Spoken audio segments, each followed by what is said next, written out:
361페이지 142번 보시면은 페미니즘 범죄 이론에 대한 설명으로 가장 적절하지 않은 것은 이렇게 출제가 되어 있죠. 이 페미니즘 범죄 이론은 142번 그 정답처럼 아직까지는 주류 범죄학 이론으로 자리 잡고 있지를 못하고 있어요. 그렇기 때문에 출제 비중에 있어서도 그다지 높은 그 주제는 아니죠. 그래서 핵심적인 내용만 여기서 여러분들이 이해를 하시면 되겠어요. 자, 그래서 페미니즘 범죄 이론, 즉 여성주의 범죄 이론 이렇게 번역을 하고 있는데, 페미니즘 범죄 이론은 1번에서 소개하고 있듯이 자유주의적 페미니즘과 2번 사회주의적 페미니즘, 그리고 3번 급진적 페미니즘, 그리고 여기에 소개하지 않고 있는 막시스트적 페미니즘 해가지고 4가지 범주로 구분하고 있는데, 그 특징과 기준, 이것을 좀 이해하시면 되겠어요. 자유주의적 페미니즘은 성불평등의 원인은 법적 제도적 기회의 불평등이기 때문에 여성에게 동등한 그 기회를 부여하고 선택의 자유를 허용한다면 성불평등 문제는 해결될 수 있다고 보는 관점이다. 따라서 가부장적 사회구조나 자본주의 사회구조의 문제점, 이런 것은 여성 불평등 문제하고 연관시키지 않는다 하는 거예요. 그래서 그것이 그 특징이고, 사회주의적 페미니즘의 경우에는 계급 불평등이 여성 불평등에 영향을 미치고, 또 한 가지는 가부장적 사회 구조도 여성 불평등의 문제를 야기시키는 요인이다, 이렇게 보는 관점이죠. 그리고 급진적 페미니즘의 경우에는 이 사회주의적 페미니즘에서 좀 비슷한 그런 그 관점인데, 계급 불평등 문제는 여성 불평등 문제하고 연결시키질 않아요. 가부장적인 사회 구조가 남녀 불평등의 근본적인 원인이 된다고 보는 것이 급진적 페미니즘이다 했죠. 그래서 이 급진적 페미니즘을 대표하는 그 학자로는 앞에서도 한번 그 소개했던 체스니 린드예요. 그래서 급진적 페미니즘에 따르면은 남성은 생물학적 우월성에 근거하여 여성이 자신보다 더 나약한 존재이기 때문에 통제나 지배를 할 수 있는 대상이라고 인식하면서 여성을 억압하고 이렇게 불평등한 여러 가지 대우를 한다. 그로 인해서 여성 범죄의 특성이 나타난다고 보는 관점이죠. 그래서 그런 점을 이해하고, 페미니즘 범죄 이론은 143번 해설을 통해서 다시 한번 이해를 하면 좋겠어요. 그래서 143번은 별표 2개 해가지고 해설 중심으로 이해를 하도록 하자고요. 자, 1번에 있어서도 임신, 출산, 육아와 같은 여성의 생물학적인 특성에서 비롯된 역할로 인해서 노동의 성분업이 이루어졌고 남성의 여성 의존도가 높아졌다는 것은 가부장적인 사회 구조의 근원을 지적하는 내용이에요. 그렇기 때문에 이 내용은 급진적 페미니즘하고 사회주의적 페미니즘 두 가지에 연결될 수 있는 내용이죠. 자, 그런데 1번은 왜 급진적 페미니즘에 대한 설명으로 보기 어렵냐면, 이 급진적 페미니즘, 이건 어떤 그 페미니즘이건 남성 범죄에 관한 연구가 아니라 여성 범죄의 특성에 대한 연구예요. 그렇기 때문에 남성에게 더 많은 그 범죄 기회가 주어졌다 하는 것은 페미니즘 연구하고는 거리가 멀다고 볼 수 있죠. 자, 그리고 2번에 있어서 가부장제에서 비롯된 남성 우월주의가 바로 남녀 불평등의 근본적인 원인이 된다고 보는 것이 급진적 페미니즘의 핵심이었죠. 그리고 사회주의적 페미니즘의 경우에는 이런 그 가부장제뿐만 아니라 계급 불평등을 그 바탕으로 하고 있는 자본주의 체제의 문제가 바로 남녀 불평등 문제로 연결된다는 점까지 인정하고 있죠. 자, 그래서 다시 한번 가부장제와 자본주의 체제의 불평등한 사회 구조, 양쪽 모두를 고려하는 것이 사회주의적 페미니즘이다 하는 것. 그리고 3번에서 자본주의 체제로 인한 남성이 경제권을 장악해서 여성 가사노동을 내버리면서 남성의 그 경제적인 지배 질서를 위협하는 여성 행동은 범죄로 규정됐다. 자본주의 체제의 계급 불평등 문제가 결국에는 남녀 불평등 문제로 확대가 되고 있다고 보는 것이 막시스트적 페미니즘이다 하는 정도로 이렇게 이해를 하시면 되겠어요. 그리고 4번에 있어서 사회적, 문화적으로 요구되는 전통적인 성 역할의 그 차이로 인해서 여성보다 남성이 더 많은 그 범죄를 저지른다. 그래서 남녀 범죄율의 어떤 그 차이에 대해서 현대에 오면서 남녀 범죄율의 차이가 점차 좁혀지고 있다고 하면서 여성의 범죄가 큰 폭으로 늘어나고 있는 그 이유를 성해방 가설 입장에서 제시하는 이론이 있다 하는 거죠. 자, 그래서 4번과 관련해서는 성평등 가설의 그 주장 내용하고 그리고 이것에 대해서 그 비판하면서 제시했던 주변화 가설이 어떤 그 주장인지 하는 것을 좀 구분해서 알아둘 필요가 있죠. 성평등 가설을 그 대표하는 학자가 자유주의적 페미니즘에 속하는 학자인 아들러라고도 하고 애들러 이렇게 발음하기도 하죠. 아들러와 사이먼이다 하는 거.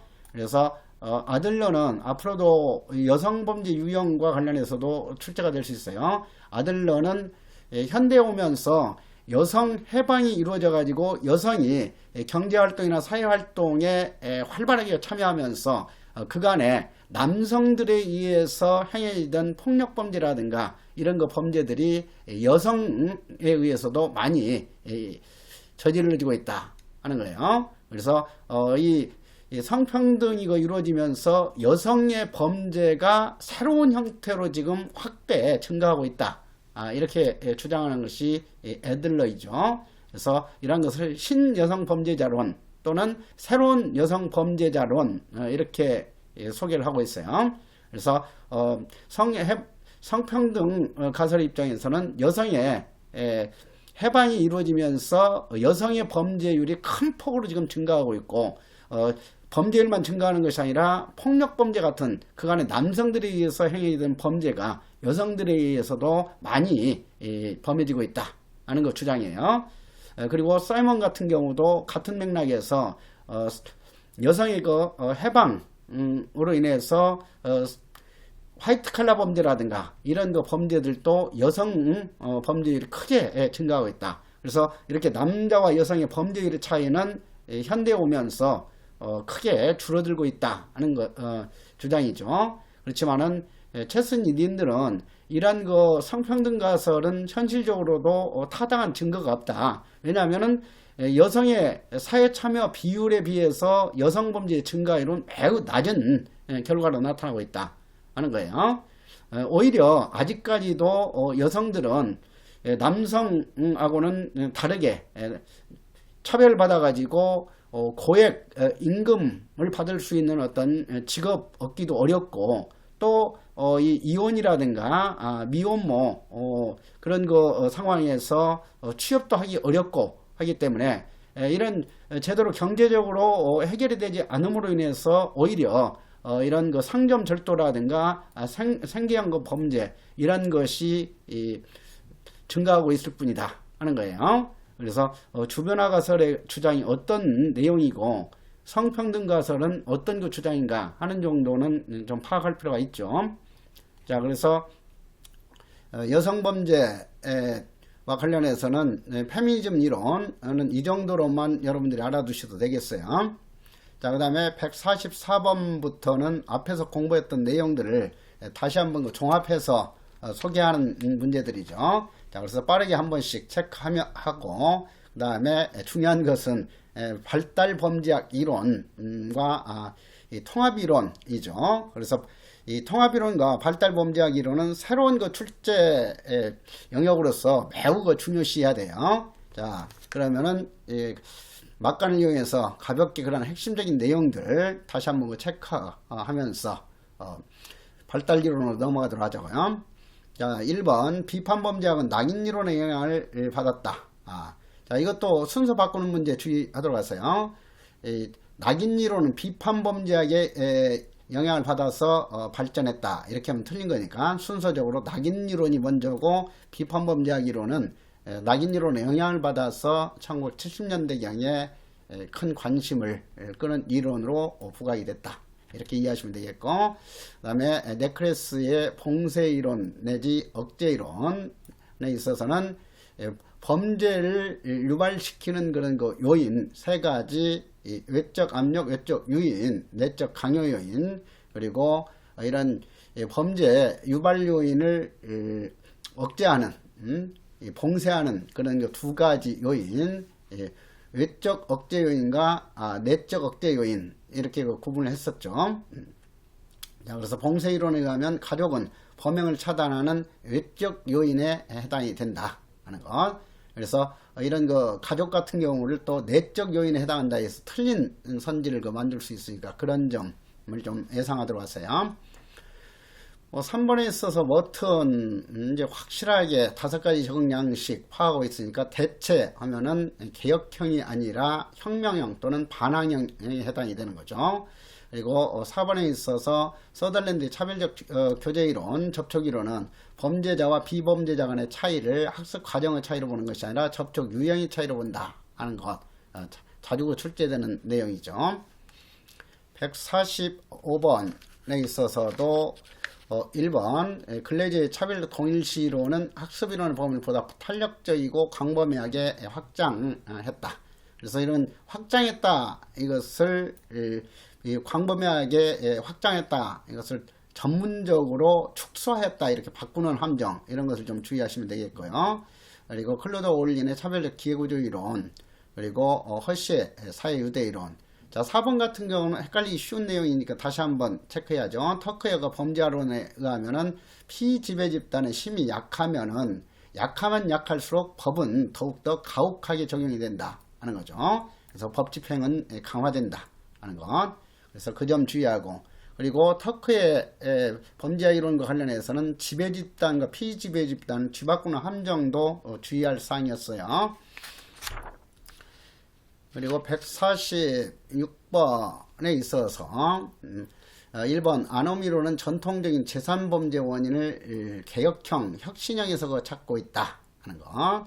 자, 2번에 있어서 밀러와 코엔은 하이문화 형성과정과 하이문화의 특징을 다르게 파악하고 있는 대립적인 이론이다 하는 거였죠.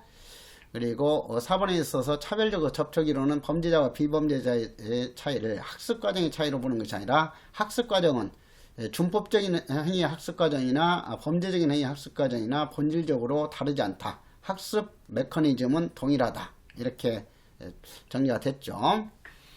그리고 5번에 있어서 범죄는 일정한 문화 속에서 그는 범죄적인 가치관과 행동 방식에 의해서 사회화된 결과다. 사회화가 다른 말로 말하면 학습의 결과다 하는 거죠. 그래서 이것은 하이문화 이론이 해당이 되는 거고, 또 학습 이론도 5번 선지 내용하고는 관련될 수 있겠죠. 그래서 그러한 점을 주의하고, 다만 이 중화기술 이론에 있어서도 중화기술을 학습 이론으로 분류할 수도 있는 것은 중화기술은 선천적으로 획득이 되는 것이 아니라 이렇게 성장 과정에서 배우기 때문이다 라고 했어요. 그렇지만 이 중화기술은 일정한 문화 속에서 학습된 결과를 범죄를 보는 게 아니라 중화기술로 인해서 통제가 약화되기 때문에 그걸로 인해서 범죄가 발생한다, 이렇게 보는 거죠. 그래서 그런 점을 확실하게 좀 이해를 해 주시면 되겠어요. 그 다음에 147번 같은 경우도 자주 출제되는 내용이에요. 그래서 그 1번 특히 그 주의하라고 그랬죠. 대항범죄의 대표적인 예가 바로 파업하는 행위라든가 이 사회 정의를 실현하기 위한 그런 투쟁 행동, 이것이 대항범죄 또는 저항범죄죠. 그리고 이런 살인, 강도, 절도, 이런 거 개인적인 이익을 위한 그런 거 범죄는 자본주의 체제에 적응하면서 자본주의 체제와 화해하면서 개인적인 이익을 위해서 행하는 그런 거 노동자들의 범죄를 말하죠. 자, 그래서 살인, 강도, 절도, 이것은 적응범죄의 대표적인 A다 하는 것. 자, 그 점을 다시 한번 확인하도록 하고요. 그 다음에 그 2번에 있어서 네크레스는 범죄를 유발하는 그 압력 요인은 좀 거시적인 범죄 유발 요인이라고 그랬죠. 그래서 이런 그 불안감이라든가 이 충동성이라든가 이런 것은 내적인 배출 요인이다 하는 거. 그리고 유인 요인은 미시적이고 상황적인 그런 거 범죄 유발 요인이다. 그래서 그 세 가지 범죄 조작 요소 확실하게 개념과 그 사례를 구분해서 이해하도록 하고요. 그리고 3번에 있어서 그 중화기술리로는 세상은 모두 타락했고 경찰도 부패했다 하면 비난자에 대한 비난 다시 한번 파악이 될 수 있고, 그리고 4번에 있어서 부모 중에서 가족 구성원이 그 실망할 것을 우려해서 비형을 그만두는 것은 사회 유대의 형성 방법으로서 애착에 의한 것이죠. 그리고 이 내용은 나이의 간접 통제하고도 관련성이 있다 하는 것까지 이해를 했어요. 그 다음에 148번 보시면은 다시 한번 퀸이 대항범죄와 적응범죄에 구분하는 것. 그래서 이러한 148번도 앞서서 다뤘던 내용들 다시 한번 확인하는 문제 유형이고, 149번도 간단하게 바로바로 파악이 되죠. 자, 그래서 어느 사회에서나 문화적 목표나 가치에 대해서 사람들 간의 기본적인 합의가 이루어졌다는 그 가치 공유설 그 전제로 한다. 가치 공유설 하게 되면 머튼의 아노미 이론 이 대표적인 그 전제죠. 머튼의 아노미 이론도 사회적 긴장 이론을 그 대표하지만은 합의론의 바탕을 두고 있다 하는 거. 그리고 퀸이와 관련해서 다시 한번 자본주의 체제에서 지배와 억압부 범죄 세 가지 유형, 통제범죄, 기업범죄, 또 한 가지 뭐예요? 정부범죄가 있다 하는 것이 바로 떠올라야죠. 그리고 C에 있어서 일탈을 통제하는 시스템에 장애가 생기면은 일탈 행동이 발생된다는 것은 통제 이론적인 그 관점이죠. 그리고 D에 있어서 스스로 자아 낙인을 고려했다는 점에서 다른 낙인 이론가들과는 차이가 있다는 것은 낙인 이론과 슈어에 대한 내용이죠. 자, 그래서 그러한 것들을 다시 한번 체크하도록 하고, 그리고 이에 있어서 범죄이란 집단 갈등 과정에서 자신의 이익과 목적을 제대로 반영하지 못한 집단의 행위로 인식하는 것은 볼드의 집단 갈등 이론이죠. 그래서 그러한 내용들 뭐 바로바로 뭐 떠오르고 있으니까 여러분들은 지금 상당한 수준에 올라서 있어요. 자, 그러니까 조금 더 힘을 내도록 하자고요.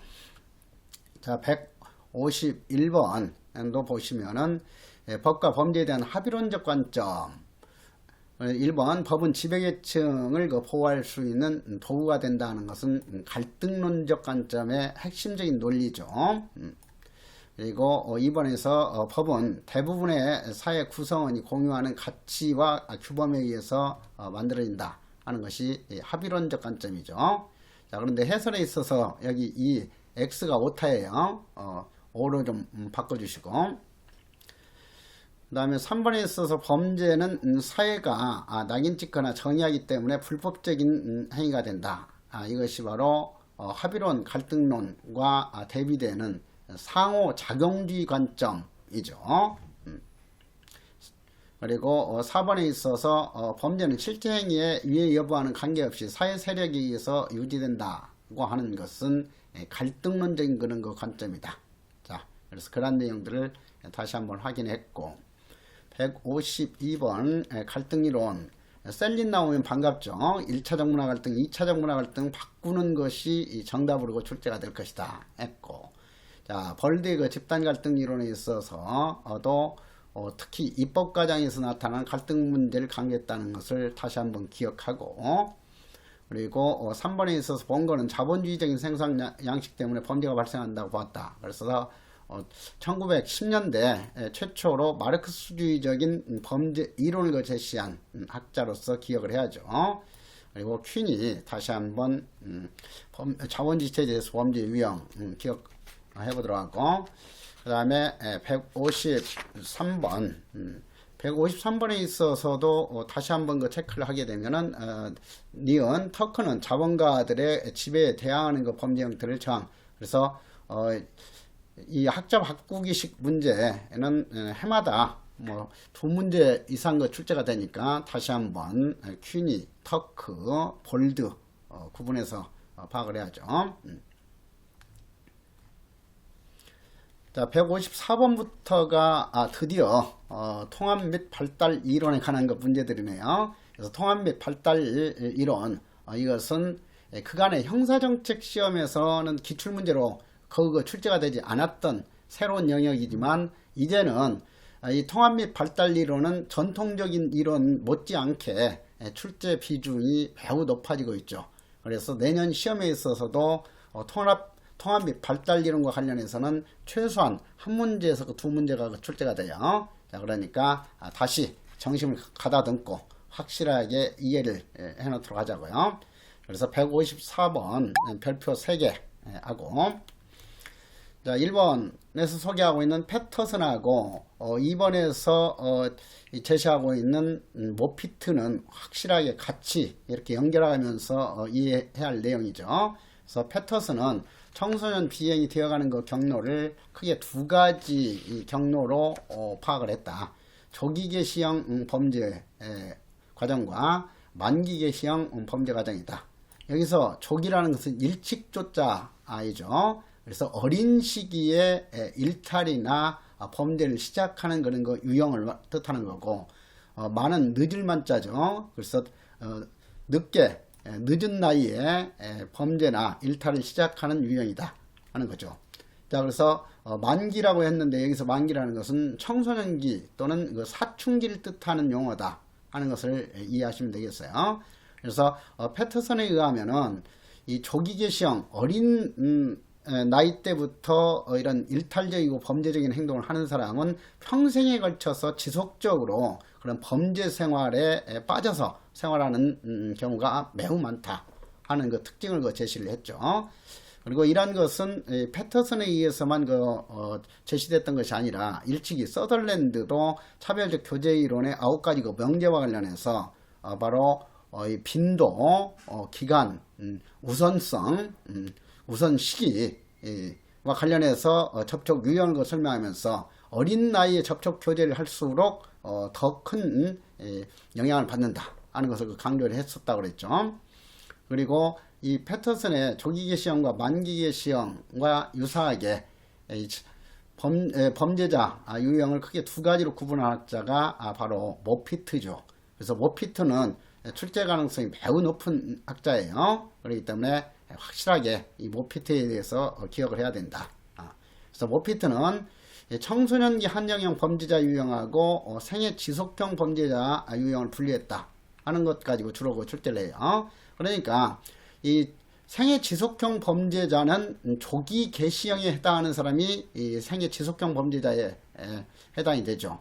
그리고 이 청소년기 한정형이라고 하고 사춘기 한정형이라고 번역하는 이 유형은 바로 만기 개시형에 해당하는 사람들이 주로 이것과 관련된다 했죠. 그래서 그 점을 다시 한번 확인하도록 하고, 엘리엇의 그 통합이론 하게 되면은 기본이론에 있어서도 엘리엇은 긴 결합 통합이론을 제시했다 이렇게 기억을 했어요. 즉 긴장이론과 통제이론으로서 허쉬의 사회적 유대이론, 긴통, 그리고 학습이론 이 세 가지를 통합시켜서 새로운 이론을 제시했다 했죠. 그리고 엘리엇은 또 허쉬에 대해서 비판한 내용이 또 핵심이었어요. 허쉬는 무조건 개인이 다른 사람들과의 유대를 강하게 맺으면은 범죄 가능성은 낮아진다 이렇게만 설명했지만, 엘리어트는 오히려 범죄적인 성향을 지닌 사람과 유대가 강화되면은 범죄 가능성이 더욱더 커지고, 준법적인 그런 성향을 지닌 사람과 유대가 강했을 때만 범죄 가능성이 낮아진다 이렇게 해서 구분을 하고 있죠. 자, 그래서 엘리엇이 주장했던 핵심 내용. 그 다음에 엘리엇은 사회 유대가 강한 그런 청소년이라면 어렸을 때부터 어떤 사회적 목표를 높게 잡고 그런 목표를 추구하려고 했나 하는데, 현실적으로 그런 사회적 목표를 달성하지 못했을 때 사회적 목표와 제도화된 수단의 어떤 불일치, 좌절로 인해서 긴장이 형성이 되는 거고, 그 긴장으로 인해서 이제 이 인습적인 사람들과 유대가 약화되고, 인습적인 사람들과 유대가 약화되면은 범죄적인 성향을 지닌 사람들과 유대가 강화되는 그런 계기가 돼 가지고 범죄적인 성향을 지닌 사람과 강한 유대 때문에 범죄 행동을 지속하는 경우가 많다 이렇게 설명을 했어요. 반면에 어렸을 때부터 소외된 가정에서 이렇게 지내는 그런 그 사람들의 경우에는 사회적 목표를 갖기가 어렵고 하기 때문에 사회적 목표에 대한 어떤 좌절로 인한 그 긴장은 범죄의 동기로서 중요하지 않다 하는 것을 그 분석을 했죠. 그래서 엘리엇과 관련해서는 그 내용만 확실하게 좀 이해를 하시면 되겠어요. 그리고 4번에 있어서 샘슨 하게 되면 앞에서 집합 효율성 이론을 그 제시했던 학자로서 기억을 했죠. 그 샘슨은 나우과 함께 생애 과정 이론을 제시한 것으로도 유명하죠. 자, 그래서 이 나우분, 롭 이렇게 번역하는 책도 있고 그래요. 그래서 샘슨과 롭은 연령에 따른 그 범죄 행위의 그 지속성과 가변성이 인생의 중요한 전환기에 발생하는 사건들과 그 결과에 의해서 영향을 받는다고 주장을 했다. 그래서 샘슨과 나읍의 이론을 연령 단계에 따른 비공식적인 통제 이론 이렇게 설명하기도 하죠. 연령 단계에 따라서 사회 유대가 이렇게 변화가 되기 때문에 사회 유대가 바로 비공식적인 통제의 이 정도를 결정하죠. 자, 그래서 이런 나이가 들어가면서 사회 유대의 정도가 이렇게 변화가 되기 때문에 그에 따라서 비공식적인 사회 통제도 생애 과정에서 계속 변화가 될 수가 있다 하는 것을 강조했죠.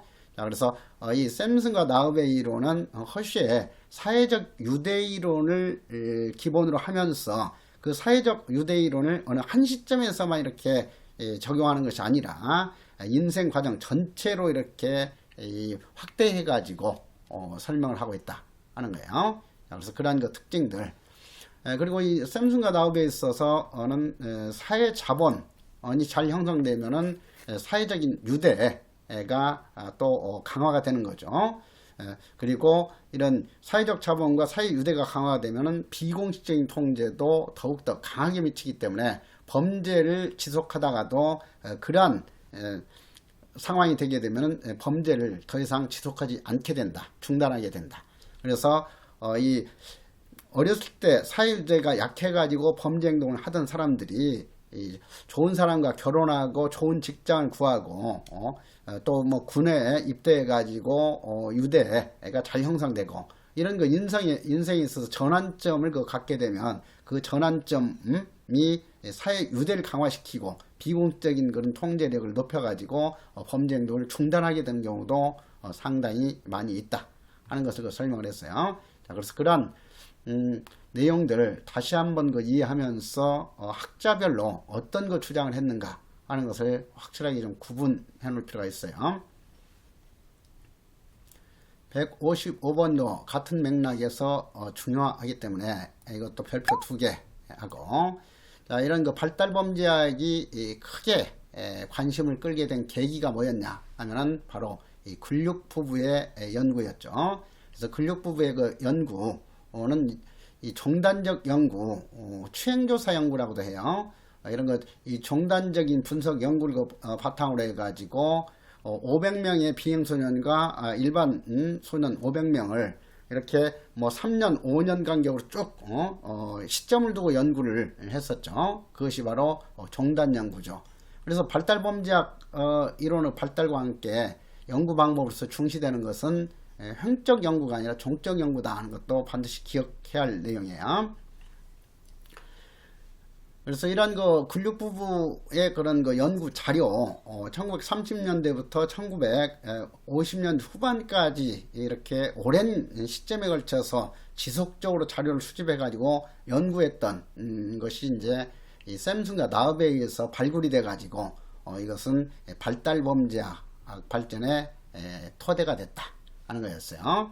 그래서 그런 연역을 좀 기억하도록 하고, 그리고 인생 항로이론이라고도 하고 생애과정이론이라고도 하고 뭐 생애과정이론 이렇게 번역할 수도 있고 그래요.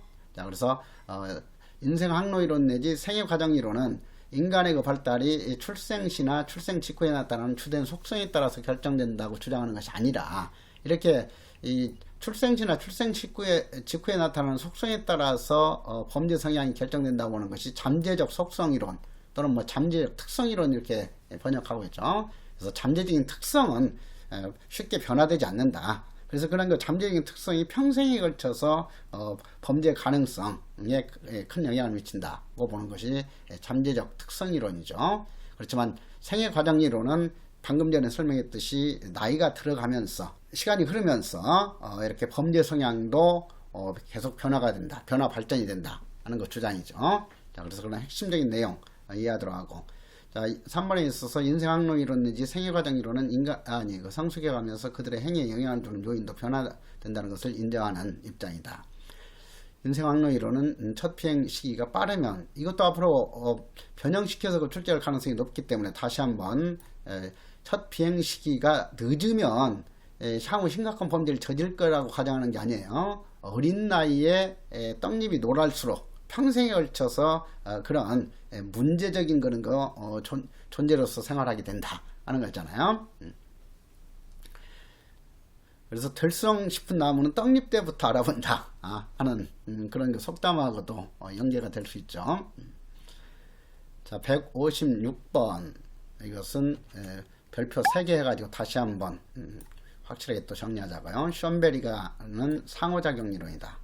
그래서 숀베리하고 이 엘리엇이 헷갈리기 쉽기 때문에 항상 대비시키면서 구분하도록 하세요.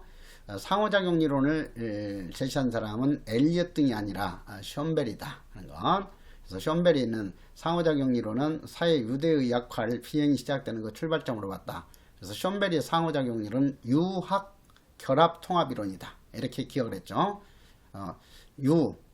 사회 유대 이론, 즉 사회적 통제 이론과 학습 이론이죠. 리언 패터슨 다시 한번 생애 지속형 범죄자하고 청소년기 한정형 범죄자하고 착각이 되면 안 된다. 생애 지속형 범죄자와 청소년 한정형 범죄자 유형을 구분해서 연구한 사람은 모피트이고, 그리고 조기계 시형과 후기계 시형으로 구분해서 연구한 사람이 패터슨이다 했죠. 그래서 그 점을 좀 주의하도록 하고, 자, 그 다음에 그 티귿 청소년 조기계 시형, 후기계 시형 패터슨. 그래서 모피트하고 패터슨을 이렇게 뒤바꿨고, 그 다음에 그 니을에 있어서 샘슨과 라우브의 생애과정 이론은 사회 유대 이론과 사회 학습 이론을 그 결합한 합성 이론이 아니라, 샘슨과 라우브의 이론은 사회 유대 이론을 전 생애에 걸쳐서 이렇게 확장시킨 이론이다. 이렇게 봐야죠. 유학 통합 이론은 뭐였어요? 바로 이 숀베리의 상호작용 이론이죠. 그래서 그 점을 다시 한번 좀 주의하도록 하고, 그래서 여기 사회 유대 이론과 사회 학습 이론을 결합한 합성 이론이 숀베리의 상호작용 이론이다. 긴 통학 결합 통합 이론은 엘리엇 등의 이론이다. 이렇게 항상 대비시키도록 하고, 자, 그 다음에 미음에 있어서 티틀은 통제 균형 이론을 제시하는 학자로서 기억을 해야죠. 그래서 이 통제가 무조건 강하다고 해서 범죄 가능성이 낮아지는 것은 아니다. 오히려 이 통제가 너무 강하게 받더라도 범죄 가능성을 높이는 거고, 통제가 너무 약하게 받는 경우에도 범죄 가능성을 높인다. 그러니까 받는 통제와 행사하는 통제가 이렇게 비슷해질 때, 그렇게 해서 통제가 균형 상태에 있을 때 범죄 가능성이 가장 낮아진다고 주장하는 새로운 통제 이론이 이 티틀의 통제 균형 이론이죠. 그래서 티틀의 통제 균형 이론은 여러 이론들을 통합시켜서 이러한 거 주장을 하기 때문에 통합 이론의 일종이기도 해요. 자, 그래서 티틀의 통제 균형 이론은 확실하게 기억을 좀 하도록 하고요. 157번도 여전히 계속 새로운 내용으로서 주의 깊게 봐야 되니까 별표 2개 하도록 하고요. 자, 1번 노동자 계급의 가정에서 양육된 청소년은 부모의 강압적인 양육 방식으로 인해 부모의 유대관계가 약해져서 범죄를 저질 가능성이 높다 하는 것은 해설에서도 제시했듯이 콜빈과 폴리가 제시했던 마르크스주의 통합이론이에요. 그래서 이것도 그렇게 중요한 이론은 아니기 때문에 콜빈과 폴리의 마르크스 통합이론에서 주장하는 내용이 뭔가 하는 것을 좀 알아두시면 되겠어요. 그래서 이 통합이론은 자본주의 체제에서 특히 미숙련 노동자에게는 강압적인 통제 방식이 이렇게 적용이 되고 있기 때문에 이런 생활 방식이 가정에서도 그대로 나타난다. 그래서 그러한 미숙년 노동자 가정에 있는 자녀들이 그런 영향을 받아가지고 범죄를 범할 가능성이 커진다 하는 것을 설명하고 있죠. 그래서 콜빈과 폴리는 마르크스주의 통합이론을 주장한 학자다 하는 정도로만 기억해 두시면 되겠어요. 그 다음에 이번에 있어서 사회유대가 강한 청소년일수록 이것은 아까 강조했듯이 엘리엇 등의 통합이론이죠. 그래서 그 반대 논리까지도 여기서 다시 한번 소화를 하도록 하자. 사회에 유대가 강한 청소년일수록 성공기회가 제약되면 긴장을 느끼고 불법적인 수단으로 목표를 달성할 가능성이 크다. 그렇지만은 사회 유대가 약한 청소년일수록 이 성공기회가 제약됐을 때 긴장을 느끼는 정도는 낮다 하는 거죠. 자, 그래서 이렇게 이 사회 유대가 강한 청소년의 경우에는 이 긴장, 사회적인 어떤 목표와 열망, 이것이 바로 긴장을 높이는 요인이 돼 가지고 범죄 유발 가능성을 키우는 것이다 하는 거예요.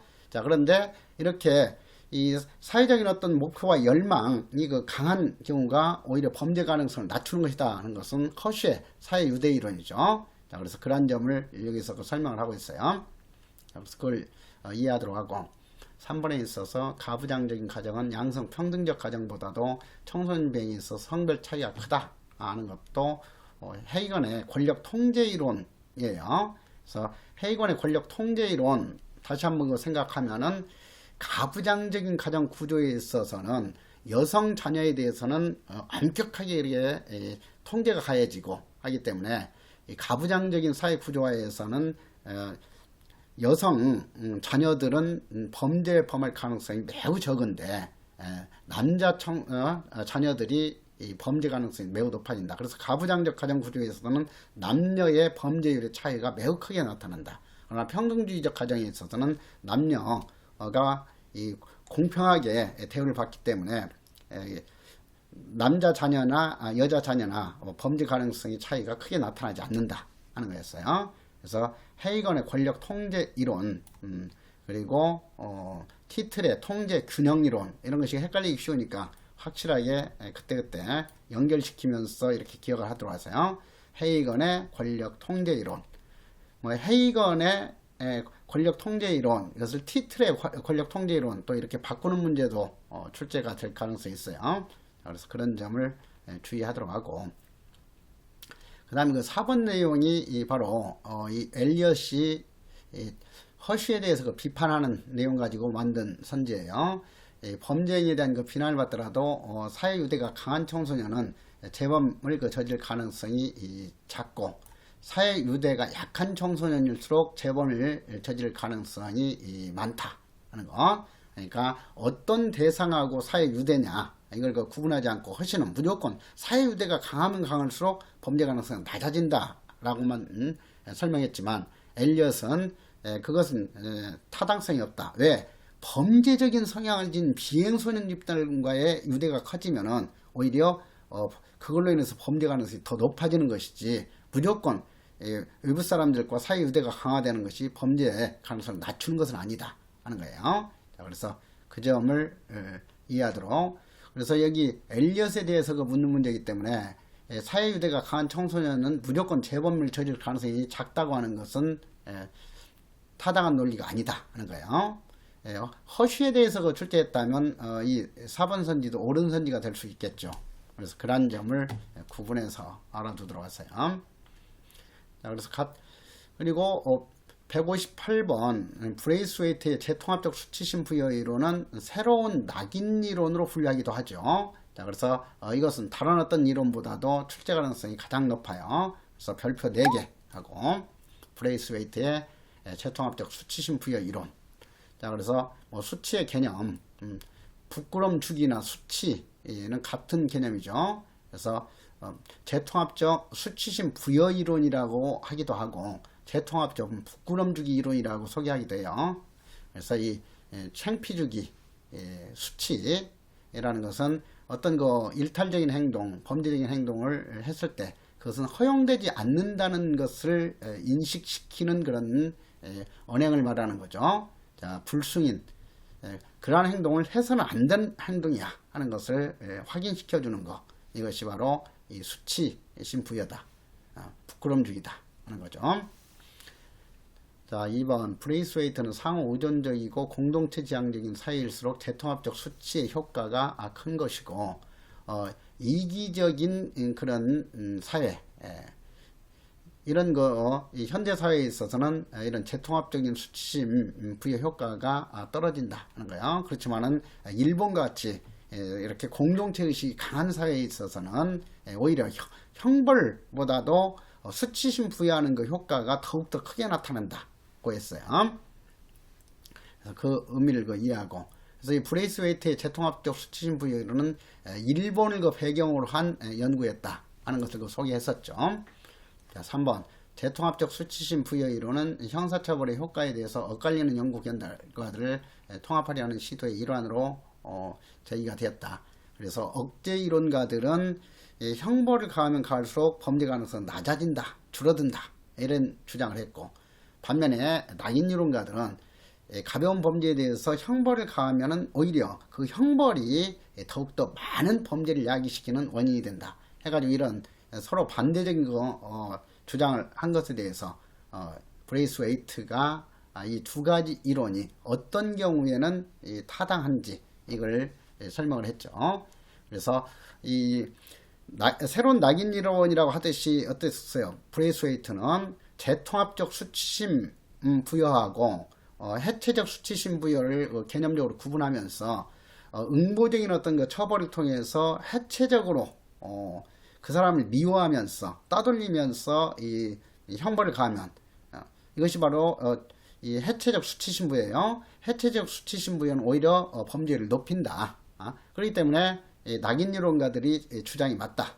그런 경우는. 그런데 이렇게 재통합적인 수치심을 부여하는 과정으로 형사 절차를 진행하게 되면 오히려 재범률을 낮추게 된다 하는 거예요. 그러니까 이것은 억제 이론가들의 주장이 맞다 하는 것도 설명이 되는 거죠. 자, 그래서 그 점을 다시 한번 이해하도록. 그래서 브레이스웨이트의 재통합적 수치심 부여 이론. 그리고 4번에서 브레이스웨이트는 낙인으로부터 벗어나도록 하기 위한 의식, 용서의 말과 몸짓, 이러한 것들이 바로 재통합적 수치심 부여 과정이다, 이렇게 봤죠. 그래서 이렇게 이 공동체적인 그런 사회를 바탕으로 해서 재통합적 수치심을 부여하기 위한 이런 의식, 용서의 말, 몸짓, 이것은 오히려 형벌을 통해서 범죄를 억제하는 것보다 더 효과적이다 하는 것을 강조를 했어요. 그래서 그런 점에서 브레이스웨이트의 이론은 새로운 낙인 이론의 한 유형으로 분류하기도 한다. 그리고 여러 가지 이론을 통합시켰기 때문에 당연히 통합 이론의 일종이기도 하죠. 159번 별표 2개 하고, 샘슨과 나업의 생애과정 이론, 생애과정 이론, 이것을 연령 단계 이론 이렇게 또 소개하기도 하죠. 왜 그래요? 나이가 들어감에 따라서 그 사회 유대의 정도는 계속 변화가 된다 하는 것을 설명하고 있으니까. 자, 1번 타고난 기질과 어린 시절의 경험이 범죄 행위의 지속과 중단에 가장 큰 영향을 미친다는 것은 잠재적 속성 이론이지 생애과정 이론의 주장하고는 반대죠. 자, 2번 행위자를 둘러싼 상황적 구조적 변화가 범죄자로부터 단절된 삶을 이끈다. 그래서 어렸을 때부터 이 범죄 행동을 하던 사람이 군 입대를 한다든가 결혼을 한다든가 좋은 직장을 구하게 되면 이렇게 상황적 구조적인 생활 변화가 생기고, 그걸로부터 범죄를 중단하는 그런 계기가 마련될 수도 있다 하는 거죠. 3번에 있어서 생애 과정을 통해서 사회 유대와 그 범죄 행위가 서로 영향을 미친다. 자, 그래서 인생의 어떤 그 전환점, 터닝 포인트로서의 결혼, 취업, 군대, 군입대, 이것은 지속적인 범죄를 중단시키는 데 있어서 큰 영향을 미치는 그런 요인이 된다 하는 걸 강조했었죠. 자, 그래서 160번도 이어서 이해를 하도록 하고, 그래서 그 1번 타고난 기질과 어린 시절의 경험만이 바로 틀렸죠. 그래서 타고난 기질과 어린 시절의 그 경험만이 범죄 행위의 지속과 정단에 가장 큰 영향을 미친다 하는 것은 결정론적인 관점이고 잠재적인 속성 이론의 주장이다 하는 것하고 구분해야죠.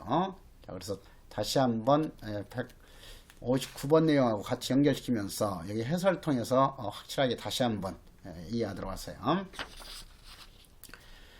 자, 161번에 있어서도 다시 한번 모핏과 샘슨과 나업의 핵심적인 주장. 그래서 그 니은 보시면은 범죄의 시작, 유지, 중단은 연령에 따라서 변화하는 생애 과정에서의 비공식적인 통제이지 여기에서도 공식적인 통제가 아니에요. 그래서 그런 거 함정도 주의하고 비공식적인 통제와 사회 유대를 반영하고 인생의 중요한 전환기에 발생하는 사건들과 그 결과의 영향을 특히 강조하는 학자가 샘슨과 나업이다 하는 거. 자, 162번부터도 이런 거 종합적인 문제들이잖아요. 그래서 이런 거 문제들도 다시 한번 이렇게 복습하면서 확실하게 체크를 좀 할 필요가 있고 하죠. 그래서 맞벌이 부부 증가로 빈집이 늘어나면서 절도 문제가 크게 증가했다 하는 것은 일상활동이론, 코엔과 펠슨의 일상활동이론 안에 있어서 왜 1960년대 70년대에는 재산범죄가 그렇게 많지 않다가 그 이후에 이렇게 갑자기 큰 폭으로 재산범죄가 증가하게 됐는가 이런 것을 설명을 했었죠. 그래서 일상활동이론도 출제 가능성이 매우 높은 이론이었어요. 코엔과 펠슨의 일상활동이론, 그리고 코엔과 펠슨의 일상활동이론을 하게 되면 범죄 발생의 세 가지 요소 가장 중요하잖아요. 동기화된 범죄자, 적절한 범행 대상, 감시 또는 보호의 부재, 그 세 가지.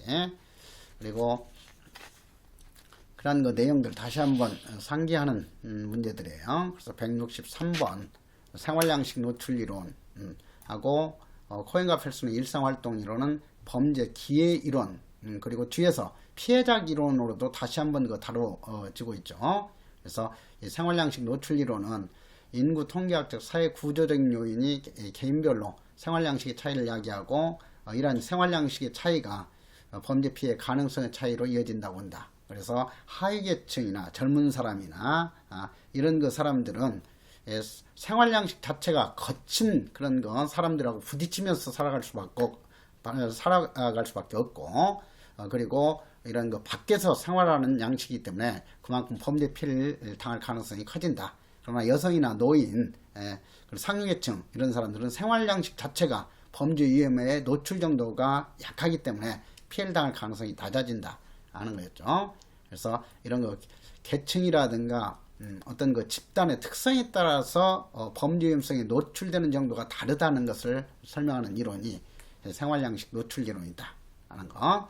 그리고 생활양식 노출이론과 일상활동이론은 피해자의 입장에서 범죄를 설명하는 피해자학 이론으로 분류가 되고 있죠. 자, 그래서 이 범죄자의 어떤 선택 과정까지 설명할 수 있도록 이 두 가지 이론을 통합한 이론이 구조적 선택 이론이다 했어요. 그래서 공부했던 내용들 다시 한번 그렇게 상기하면서 생활양식 노출 이론과 일상활동 이론을 통합한 것이 구조적 선택 이론이다. 그리고 다시 한번 이 생활양식 노출 이론, 일상활동 이론, 구조적 선택 이론은 기회 이론을 대표하는 이론들이다 하는 것을 기억을 해야죠. 그래서 3번 범죄 발생의 세 가지 요소 다시 한번 확실히 기억하도록 하고, 자, 그럼 2번이 어디서 틀렸죠? 일상활동이론은 사람들의 일상활동에 영향을 미친 사회 변화가 관한 거시적인 차원의 고찰이 없다는 비판을 받고 있다. 그랬는데 일상활동이론은 1940년대에 비해서 왜 50년대, 60년대, 70년대로 가면서 이렇게 이 재산범죄가 큰 폭으로 늘어나는가, 이렇게 어떤 거 생활 양식의 어떤 거 변화에 따라서 범죄 기회가 달라지는 것을 이렇게 설명하고 있기 때문에 거시적 차원의 이론이면서, 그리고 미시적인 것 차원에서 범죄 기회를 만드는 요인으로서 적합한 표적, 보호 또는 감시의 부재, 이런 그 미시적인 범죄 기회 요소까지 고려하기 때문에 거시적 차원의 이론이면서 미시적 수준의 이론에도 해당이 된다, 이렇게 볼 수 있잖아요. 그래서 그런 점을 이해하도록 하고, 그리고 이런 일상활동이론, 합리적 선택이론 이런 것은 앞에서도 바로 셉테드의 발전에 큰 기여를 했던 이론으로도 다뤘었어요. 그래서 이것도 다시 한번 복습하는 내용들이죠. 164번은 계속해서 출제 자주 될 내용이기 때문에 확인하도록 하고, 그리고 165번 보시면 미음, 낙인이론, 일탈의 생성에 있어서 행위자의 속성을 너무 강조하는 것이 아니라 사회적 반응을 너무 강조한다. 행위자의 속성을 무시한다 하는 것이 문제점이라고 할 수 있죠. 그리고 166번에 있어서는 뒤에 일반 이론에서 다루는 듀르켐, 타르드, 낙가사니와 같은 프랑스 사회학적 초기 실증주의 이론가들 이렇게 구분하는 내용이죠. 그래서 듀르껜 바로 연상되죠. 깽한테는 범죄는 필요하고 정상적이고 필연적인 행동이다. 그래서 범죄 정상설, 범죄 필요설 내지 범죄 기능설, 범죄 필연설을 주장하는 사람이 듀르껜이다. 그리고 이것과 연관시켜서 연상했던 것이 따르다의 따르다 법칙. 그래서 따르드의 모방이론하고 헷갈려서는 안 된다 했어요. 그래서 앞으로 시험에 있어서도 이 듀르껜하고 따르드를 뒤바꾼 또 함정 문제가 출제될 가능성이 많아요. 그래서 그러한 점을 좀 주의하도록 하고, 그래서 이런 공부했던 내용들 다시 한번 이렇게 쭉 설명이 되고 있죠. 자, 그래서 그런 내용들은 설명하기보다는 여러분들이 쭉쭉 풀면서 내가 어떤 부분에 좀 부족한 내용이 있는지 이런 것을 좀 파악해 가지고 보충하는 그런 거 계기로 이렇게 활용하면 되겠어요.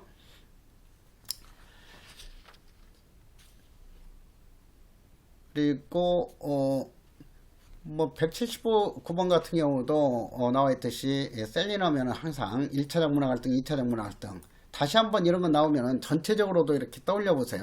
1자와 2자가 뒤바꿔서 함정으로 자주 출제되는 것이 뭔지, 셀린의 문화 갈등으로 인해서 1차적 문화 갈등과 2차적 문화 갈등 뒤바꾸는 함정 문제, 그리고 네머트의 1차적 일탈과 2차적 일탈 뒤바꾸는 함정 문제, 그리고 뒤에 가가지고 생물학적 그런 원인론에 있어서 쌍둥이 연구에서는 일란성 쌍둥이와 이란성 쌍둥이 뒤바꾸는 문제, 이런 것들이 주로 전형적인 함정 패턴이에요. 그래서 그런 것들을 다시 한번 파악하도록 하고, 다음 180번 문제 보시면 코엔의 비행 하이문화 이론에 있어서는 하류계층의 비행은 중류계층의 가치와 규범에 대한 저항이다.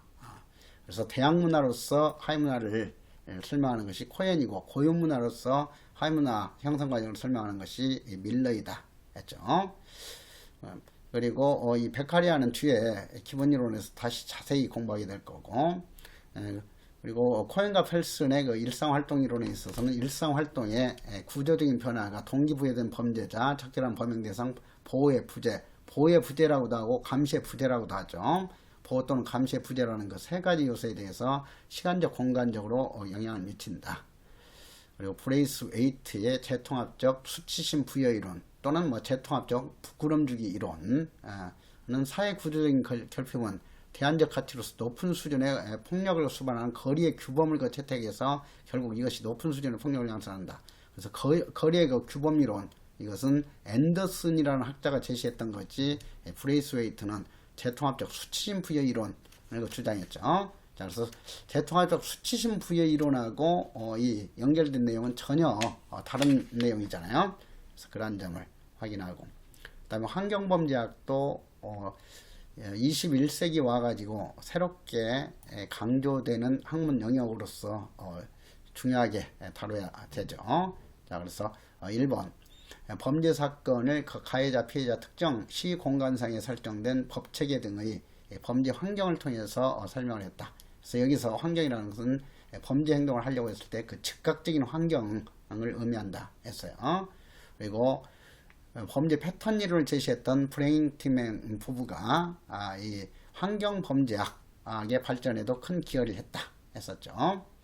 그리고 셉테드를 최초로 제시했던 제프리는 세상에는 환경적인 조건에 따른 범죄 행동만 있을 뿐 범죄자는 그 존재하지 않는다.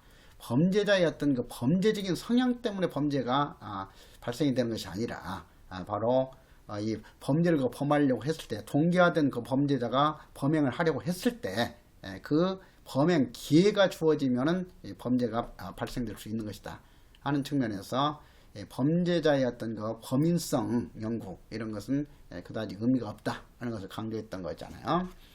그리고 환경범죄학의 다양한 범죄 분석 기법은 정보, 주도국, 경찰 활동에 활용되고 있다.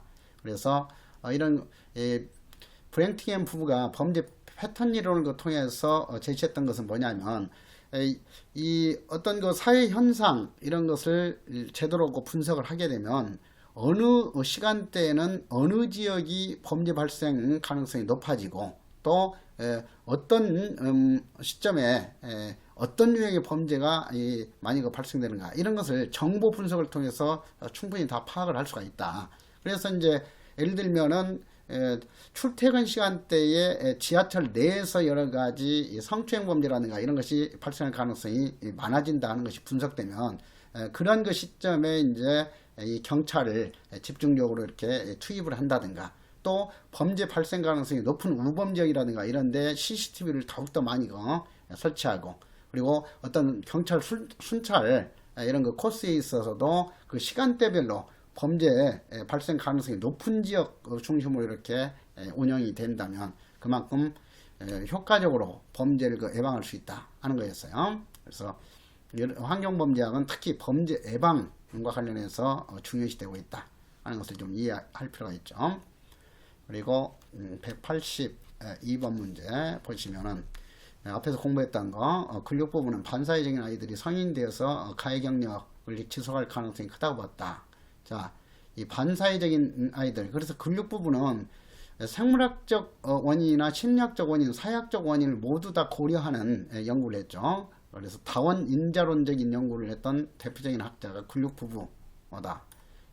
그 내용도 공부를 했었는데 뭐 기억이 그렇게 뚜렷하지는 않을 거예요. 자, 그러니까 다시 한번 그런 걸 상기하면서, 그래서 이 근육 부분은 뒤에서 이제 생물학적 원인론에 있어서는 체형과도 관련되고 그 다음에 심리학적 이론에서도 근육 부부가 또 소개되고 할 거예요. 자, 그것은 왜 그러냐? 근육 부부는 어느 한 가지 원인만을 범죄의 원인으로 본 것이 아니라 생물학적 원인이나 심리학적 원인이나 사회학적 원인 모두를 다 이렇게 고려하면서 이 다원인자론적인 그런 거 연구를 행했던 대표적인 학자이기 때문에 여러 그 분야에서 이렇게 소개가 되는 거예요. 그래서 근육 부부의 그 연구에 따르면은 어렸을 때부터 이렇게 반사회적인 그런 성향을 지닌 아이들이 비행소년들이 성인이 돼 가지고도 범죄 생활을 지속하는 경우가 많다 하는 거예요. 이것도 아까 패터슨의 조기 개시형과 유사한 그런 거 결론이죠. 자, 2번 모피트 반복할 필요가 없죠. 생애 지속형 비행 청소년은 생리적 이것은 타고난 이런 뜻이죠. 타고날 때 신경 심리학적인 결함을 거친다든가 어렸을 때부터 아주 나쁜 열악한 환경에 처해 있는 경우 생애 지속형 범죄자가 되는 경우가 많다 하는 거죠. 자, 그래서 생애 지속형 범죄자의 비행 원인과 청소년기 한정형의 비행 원인 이것은 구분하는 문제가 출제되어 있고 하죠. 자, 그 다음에 3번에 있어서 숀베리는 청소년기를 초기 청소년기와 중기 청소년기, 후기 청소년기로 구분했죠. 그렇지 후기 개시형, 조기 개시형을 구분한 사람은 패터슨이죠. 샘슨과 나업은 생애 주기에 있어서 시기에 따라서 서로 다른 그 비공식적인 사회 통계가 존재하고 인생의 그 전환점, 결혼이라든가 취업이라든가 이런 인생의 전환점에 의해서 지속하던 범죄가 중단될 수도 있다는 것을 강조했다 하는 것. 자, 183번도 그런 그 측면에서 중요하게 다뤄야죠. 샘슨과 나업은 근육 부부의 연구를 재분석해서 발달 이론을 활성화시켰다 하는 거. 그리고 2번 범죄자의 삶의 궤적을 통해서 범죄가 지속하는 요인과 중단하는 요인이 무엇인가를 찾아내는데 관심이 있다. 3번에 있어서 모피트는 범죄자를 청소년기 한정형 범죄자와 인생 지속형 범죄자로 분류하면서 인생 지속형 범죄자는 아주 어린 나이에 비행을 시작하고 성인 되어서도 범죄를 지속하는 유형이라고 정했죠. 그리고 인생 지속형 범죄자가 정신건강상의 이 문제를 더 많이 갖고 있다 하는 거죠. 신경 심리적인 결함, 그리고 어렸을 때의 어떤 환경적 결함을 가지고 있는 경우가 인생 지속형 범죄자이다 하는 거. 그렇지만 청소년기 한정형 범죄자의 경우에는 사춘기 무렵에 일시적으로 비행이나 범죄를 행하는 것은 비행 친구와의 교제를 통해서 그 비행 행동을 모방하기 때문이다. 그리고 이 육체적으로는, 신체적으로는 성인 수준으로 발달되어 있는데 사회적으로 그런 성인 대우를 하지 않기 때문에 그런 점에서 나타나는 문제, 즉 성숙의 격차 때문에 이 범죄를 범하는 경우가 많다. 그래서 성숙의 격차와 이 사회적 모방을 범죄 원인으로 설명하는 것이 청소년기 한정형 범죄자였고, 자, 그래서 그 점을 다시 한번 구분하도록 하고, 제 184번 쇼베리는 사회통제이론, 쇼베리는 유학 통합, 유학 결합 통합 이론을 제시했다, 이렇게 기억을 했죠. 사회통제이론, 그리고 학습이론 이걸 통합해 가지고 범죄인은 행위자와 환경이 상호작용하는 그 발전적 과정에서 발생한다고 주장했기 때문에 상호작용 이론이라고 한다고 그랬어요. 쇼베리 이론을. 그리고 샘슨과 나업은 특히 나이가 들어가면서 지속성보다도 가변성에 더욱더 중점을 둬서 설명을 했다 하는 거죠. 그러니까 지속성과 가변성을 모두 설명하는데 그 중에서도 가변성을 더욱더 강조했다 하는 거. 그리고 3번에 있어 샘슨과 나업은 행위자를 둘러싼 상황적 구조적 변화로 인해서 범죄가 중단된다는 것을 강조했다.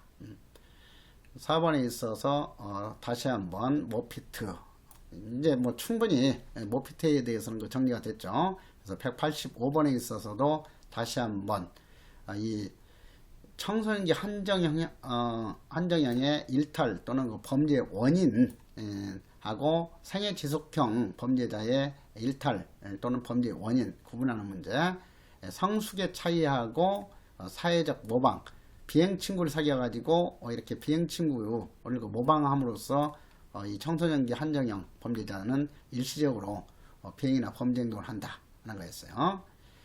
자, 그런데 여기 지금 디귿 오타가 있네요. 니은 니을이죠. 그리고 신경 심리적인 결함이라든가 낮은 인지 능력, 이것은 생애 지속형 범죄자의 범죄 원인으로서 중시되는 요인이다. 자, 185번 이것도 출제 가능성이 높기 때문에 별표 2개 하세요. 그리고 브레이스웨이트 강조했듯이 이 브레이스웨이트는 빠뜨려서는 안 되니까 별표 하나 해가지고 재통합적 수치심 부여 이론은 이러한 여러 이론을 통합시킨 이론이다. 자, 이 여러 이론, 어떤 이론을 통합시켰느냐, 이것 가지고 정답으로 출제할 가능성은 매우 낮아요. 그러니까 일일이 이것까지는 암기하지 말고. 자, 그리고 해체적 수치심과 재통합적 수치심 개념 구분하는 문제는 아주 중요하죠. 그래서 해체적 수치심 부여, 해체적인 수치심을 주는 것, 이것은 응보적인 어떤 처벌 때문이다, 이렇게 먼저 이해하세요. 그래서 해체적 수치심을 이용하면은 범죄자의 재범률을 낮출 수 없고 오히려 재범률이 높아진다는 거죠. 이게 바로 낙인이론가들이 주장했던 내용이요. 처벌하면은 오히려 범죄율이 더 높아진다 하는 거. 그것은 해체적 수치심 때문이다, 이렇게 브레이스웨이트가 분석한 거죠. 그리고 범죄율 감소시키는 효과를 기대할 수 있는 것은 재통합적 수치심 주기이다. 그래서 3번 재통합적 수치심의 궁극적인 목표는 범죄자가 자신의 잘못을 진실로 느끼고 사회로 복귀할 수 있도록 그들의 수치심을 느끼게 하는 방법을 찾아내는 것이다. 그래서 진실로 자기가 잘못했다는 것을 인정하고 반성하고 그러한 것을 이렇게 수정하게 되면은 또다시 정상적으로 사회생활을 할 수 있도록 해주는 거, 이것이 바로 브레이스웨이트가 추구했던 목표죠. 자, 그래서 이것은 회복적 사법에 큰 영향을 미쳤다 했어요. 다시 한번 브레이스 웨이트 확실하게 기억하고, 그리고 187번도 별표 2개 하고, 헤이건의 권력 통제 이론의 특징, 네, 확실히 이해할 수 있죠. 헤이건의 권력 통제 이론 하면은 바로 떠올려야 할 것이 뭐야? 평등주의 가정하고 가부장적 가정에 있어서 차이점. 가부장적 가정이 남녀 범죄율을 크게 만드는 것이고, 평등주의 가정은 남녀 범죄율 차이를 좁게 하는 것이다. 자, 이렇게 확실하게 이거 기억하면 돼요. 그래서 뭐 1번에 있어서 아노미 이론하고는 전혀 관련이 없죠. 헤이건의 권력 통제 이론은. 그래서 머튼의 아노미 이론에 있어서는 발생 원인이 문화적 목표와 제도화된 수단의 괴리, 불일치이고, 듀르켐의 아노미 발생 원인은 급격한 사회 변동으로 인한 무규제, 무규범 상태이다.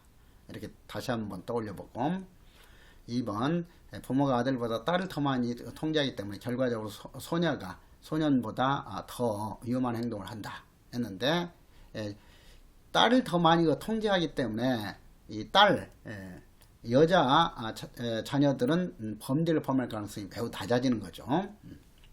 자, 그래서 반대로 설명하는 거고, 3번에 있어서 부모의 직장에서 권력적인 지위가 부부간의 권력 관계를 반영하게 되고, 이는 그 자녀에 대한 감독 통제 수준과 연계된다고 주장을 했죠. 그래서 마르크스주의 범죄 이론과 페미니즘 범죄 이론을 통합시킨 통제 이론이 권력 통제 이론이다. 이렇게 좀 구체적으로 공부를 했었어요. 그 다음에 4번에 있어서 부모의 권력이 평등한 가정의 자녀들은 성별에 따른 범죄율의 차이가 뚜렷한 것이 아니라 매우 적고, 평등주의 가정은, 그리고 가부장적인 가정의 자녀들의 경우에는 남자 여자의 범죄율의 차이가 뚜렷하다 하는 거, 차이가 크다. 다시 한번 그 점을 확인하도록 하고요.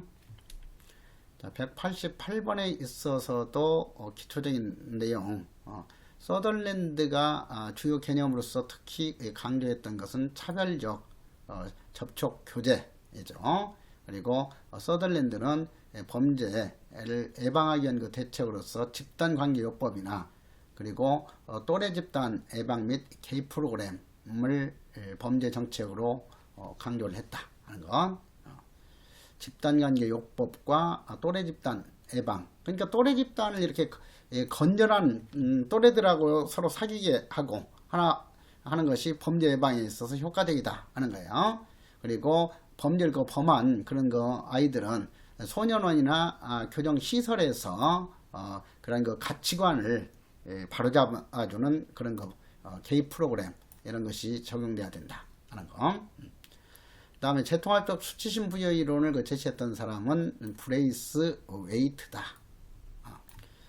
그리고 낙인 이론의 대표적인 학자가 네머트 베커이고, 네머트 베커는 전환처우, 비범죄와 사연의 처우, 적법 절차의 강화 같은 그런 정책을 강조했다 하는 것을 구분하는 문제죠. 그리고 여기 언급된 패터노스트와 이오반니는 낙인 이론의 부활에 큰 기여를 했던 그 학자다는 것.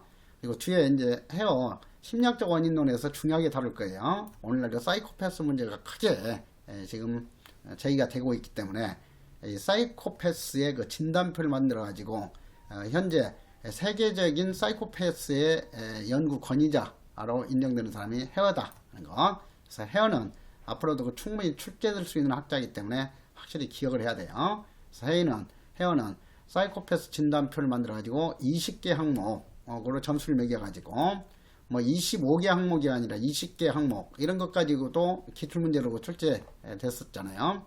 20개 항목으로 점수를 매겨 가지고 3단계예요. 그래가지고 총 점수 40점을 그 최고 점수로 해가지고 40점에 가까울수록 사이코패스에 가깝다 하는 거죠. 그래서 뭐 1년 동안에 그 20명을 죽였던 유영철이가 이 사이코패스 진단표에 의해서 이렇게 시험 적용을 해보니까 38점에 이를 정도로 아주 고도의 사이코패스 성향을 지닌 인간이었죠. 자, 이런 것은 뭐 시험에 출제될 수 있기 때문에 지금 해설을 통해서 정리했겠죠. 그래서 그런 점을 감안해서 기억하도록 하고, 189번도 다시 한번 발달 이론 및 생애과정 이론. 1번 발달 이론은 개인의 그 범죄 성향 고정되어 있다고 보는 것이 아니라 시간의 흐름에 따라서 계속 변화 발전한다고 보고, 생애과정 이론도 마찬가지로 이 발달 이론을 생애과정 이론이라고도 하는 거예요. 자, 그런데 생애과정 이론은 인간의 범죄 성향인 출생시에 타고난 속성대로 생애과정 또한 지속된다고 본다. 자, 뒷구절은 바로 잠재적 특성 이론에 대한 설명이죠. 자, 그래서 틀린 거고. 자, 2번 생애과정 이론을 대표하는 샘슨과 나업의 연령 단계에 따른 비공식적인 사회 통제 이론 이해하도록 하고, 3번 머피트의 발달 이론에 따르면 첫 비행의 비행 범죄 시기가 어릴수록 늦을수록 이렇게 바꾸는 함정 주의하라고 그랬어요. 어릴수록 평생에 걸쳐서 지속적으로 범죄를 범할 가능성이 높아진다고 봤다. 자, 이것은 앞으로도 계속 이렇게 변형시켜서 출제할 내용이에요. 자, 4번 발달 이론과 생애과정 이론은 시간의 경과에 따른 연령의 변화, 경력, 범죄, 일탈행위의 행동의 과정을 초점을 맞춤으로써 연령이나 인생 단계를 범죄의 중심으로 본다. 자, 그래서 여기에 적용되는 연구 방법은 횡적 연구 방법이 아니라 종적 연구 방법이다 하는 것도 자연스럽게 다시 한번 떠올리도록 하고요. 그리고 190번에 있어서 머피트. 자, 사회적 자원 하게 되면 범죄학 이론에 있어서는 바로 떠올려야 할 사람이 누구다? 샘슨이다 했죠. 그래서 집합 효율성 이론과 생애과정 이론에 있어서 샘슨, 사회적 자본과의 관련성 다시 한번 이해하고, 그 다음에 워렌이나 뭐 파톨라스 이런 학자들은 그렇게 중요하지 않기 때문에 여기서 지문에 소개된 내용 정도만 한번 봐주시면 돼요. 자, 파톨라스 같은 경우는 소년교정 모델을 제시했다는 점에서 앞에서 중요하게 다뤘죠.